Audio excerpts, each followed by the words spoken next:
पूजा का विरोधी हूँ, लेकिन मैं बार बार बोलता हूँ, मैं विरोध नहीं कर रहा, मैं रास्ता दिखा रहा हूँ आध्यात्म का। धार्मिक लोग बोल सकते हैं ये बात, लेकिन फिर जब श्री राम की बात आती है, वो तो इनसे बहुत पहले हुए। उनके मंदिर की जो स्थापना थी वो कुश ने की थी, उनके पुत्र ने। 44 पीढ़ियां बीत गई, फिर मंदिर धीरे धीरे नष्ट होने लगा, फिर थोड़ा पुनरुद्धार हुआ। वहां पर आप सब जानते हो उसके बाद क्या हुआ। तो ये जो हमारे पूर्वजों की धरोहर है, ये नहीं कि राम अवतार थे, भगवान थे या नहीं थे। बात ये है कि जो हमारे महापुरुष हैं, जिन्होंने जीना सिखाया लोगों को, एक जीवन को दिशा दी, एक महामानव जो पूरी सृष्टि को प्रभावित कर सकते हैं अपनी विचारधारा से, अपने चरित्र से, अपने संयम से, अपने तेज से, अपने शब्दों से, अपने जीवन का जो उन्होंने एक एक कदम जो चला। राम की जीवनी नहीं बोलते, लीलाएं बोलते हैं, क्योंकि मानव के अंदर, साधारण मानव के अंदर इतनी अक्षमता नहीं होती जितनी अक्षमता का उन्होंने प्रदर्शन किया। हम साधारण भी मान लें तो इतिहास के अंदर राम और कृष्ण जैसे मैंने नहीं सुना कोई ऐसे महापुरुष दूसरे हुए हैं। अपने आप में दोनों का जो जीवन है वो इतना श्रेष्ठ है कि तीसरा कोई न किसी भी धर्म में हुआ, न कोई ऋषि मुनि, पीर पैगंबर और कुछ भी संत महात्मा, कोई तुलना ही नहीं। न जीवन के साथ, न उन्होंने जो उपदेश दिया उसके साथ। तो वो महापुरुष जो शब्दों में जिनको नहीं बांधा जा सकता, वो महापुरुष जिन्होंने इस ब्रह्मांड को, इस पृथ्वी के लोगों को, मानव जीवन को चलना सिखाया, मार्ग दिखाया, और महामानव बनने का श्री राम ने तो बोल के नहीं, चरित्र से समझाया कि महामानव कैसे बनते हैं। लेकिन बहुत लोग उनके ऊपर भी सवाल उठाते हैं, वो नादान है, उसकी महिमा को नहीं जानते। उन महापुरुषों के जीवन को, उनकी लीलाओं को उन्होंने समझा नहीं। बहुत समय हमारे महापुरुषों की जो निशानियां थी हर जगह के ऊपर, सबने प्रयास किया कि मिटा दी जाएं, लेकिन इतिहास अपने आप को दोहराता है। चाह करके भी, मैंने ये बात बोली थी बहुत साल पहले, 16 के आसपास, क्योंकि जो शब्द होते हैं कुछ लोगों को ये कि वो मूर्ति जो अभी राम मंदिर में स्थापित हुई है वो जागृत है या नहीं है, वो स्थान जागृत है या नहीं है,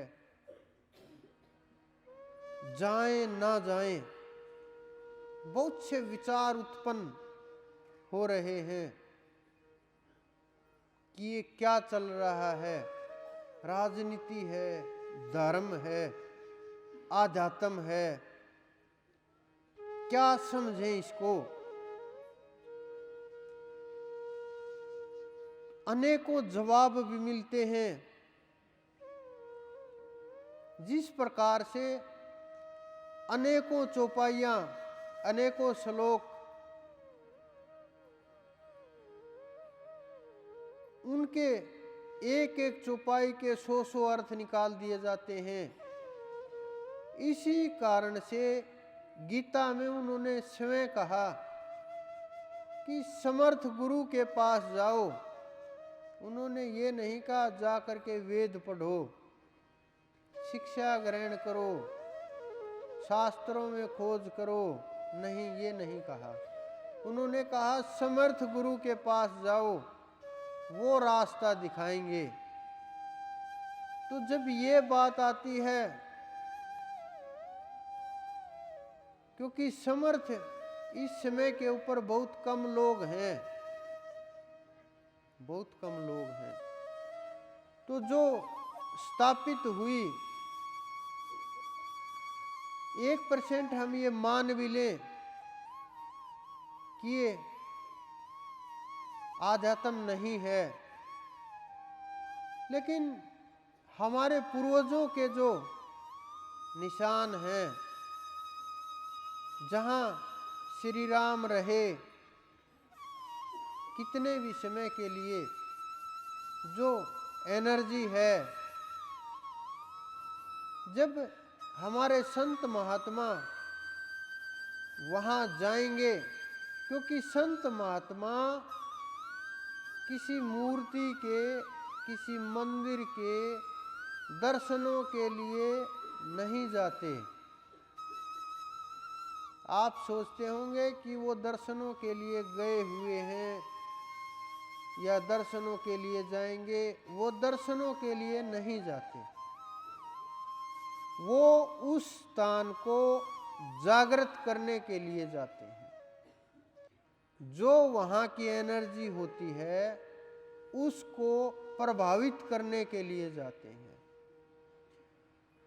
जो चेतना कमजोर पड़ गई होती है उसको, जिस प्रकार से एक गाड़ी के अंदर बैटरी देखिए आप, 2, 4, 6 महीने अगर आप गाड़ी को स्टार्ट नहीं करोगे तो बैटरी धीरे धीरे धीरे धीरे काम छोड़ देगी और फिर उसको चार्ज करना पड़ेगा, फिर गाड़ी अपने आप स्टार्ट हो जाएगी। और जब गाड़ी का रूटीन ठीक हो जाएगा तो बैटरी अपने आप चार्ज होती रहेगी। उसी प्रकार से स्थान का, मूर्तियों का, सिद्धों का एक तालमेल होता है प्रकृति में बैलेंस बनाने के लिए। क्योंकि जो हमारे सिद्ध होते हैं, जिन्होंने उस परमात्मा को पा लिया, वो लोग स्थानों को जागृत करने के लिए लोगों की पकड़ में भी ना आए कि क्या करने के लिए गए हैं। कई बार ज्ञान होते हुए भी, पता होते हुए भी अनजान बन जाते हैं, साधारण सा व्यवहार करते हैं, साधारण सी बातें करते हैं, नादानों की तरह से सोचते हैं, बोलते हैं। संतों और बच्चों में ज्यादा सा भेद नहीं होता, क्योंकि उनका भी हृदय ऐसा ही होता है, उनका भी हृदय ऐसा ही होता है। बस शरीर बड़ा नजर आता है, लेकिन जो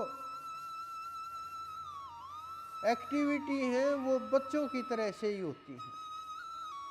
तो वो अपने आप को छुपा करके रखते हैं। तो वो जाते हैं और जागृत कर देते हैं। साधारण मानव को तो पता भी नहीं चलता कि कैसे क्या हुआ, क्योंकि उनके अंदर इतनी पावर होती है दृष्टि के अंदर, तो वो चार्ज कर देते हैं। कुछ लोग सोचते होंगे पत्थर की मूर्ति चार्ज कैसे होगी, सवाल बहुत है ना। जिस प्रकार से बैटरी के अंदर एनर्जी हो जाती है, फोन के अंदर हो जाती है, क्या वो जीव है क्या? वो भी तो निर्जीव है। आप बिजली को छुओगे वो भी तो निर्जीव है। वो कौन सी जीवित है, उसके अंदर कौन से प्राण हैं। आप उदाहरण के लिए धन्ना को ही ले लीजिए, उन्होंने एक पत्थर को जागृत कर दिया। ये नहीं कि वो पत्थर कुछ स्पेशल था, लेकिन जो उसके अंदर संतों की जो एनर्जी थी ना, जो महात्माओं के अंदर ताकत होती है, जो उन्होंने प्राप्त कर लिया, वो कहीं से भी फिर प्रकट हो जाता है। जिस प्रकार से आप प्रहलाद जी को देख लीजिए, मीरा को देख लीजिए, मूर्ति के साथ संबंध हुआ, उसी में समा गई। लेकिन ये चीजें जब तक जागृत नहीं होती, आप उठा करके देखिए इतिहास, मूर्तियों के साथ किसी न किसी प्रकार का तालमेल संतों का जरूर मिलेगा। चाहे उन्होंने शुरुआत की हो, चाहे पूजा की हो, चाहे जागृत किया हो, चाहे किसी के रोग और कष्ट दूर करने के लिए उसको माध्यम बनाया हो ताकि लोग पीछे ना भागे, तो ये अनेकों अनेक रास्ते होते हैं। तो उसी प्रकार से हमारे महात्माओं के जीवन को जब आप समझोगे, तब ये महसूस होने लगेगा कि वो चलते फिरते एनर्जी के स्रोत हैं, शक्ति और ताकत के भंडार हैं। और जब शक्ति और ताकत के भंडार बन जाते हैं, तो वो ताकत और शक्ति हर समय साथ ही रहती है, उनकी ताकत कम नहीं होती। जिस प्रकार से ट्रांसफार्मर के अंदर पीछे से बिजली आती रहेगी तो पावर बढ़ती रहेगी, कम नहीं होगी। तो उनका भी तार ऊपर से जुड़ा होता है। तो इस प्रकार के स्थानों को, तीर्थ क्षेत्रों को जागृत करते रहते हैं ताकि साधारण लोग लाभ उठा सकें, ध्यान के द्वारा उनको समझ सकें और उनका ध्यान करके लाभ उठा सकें।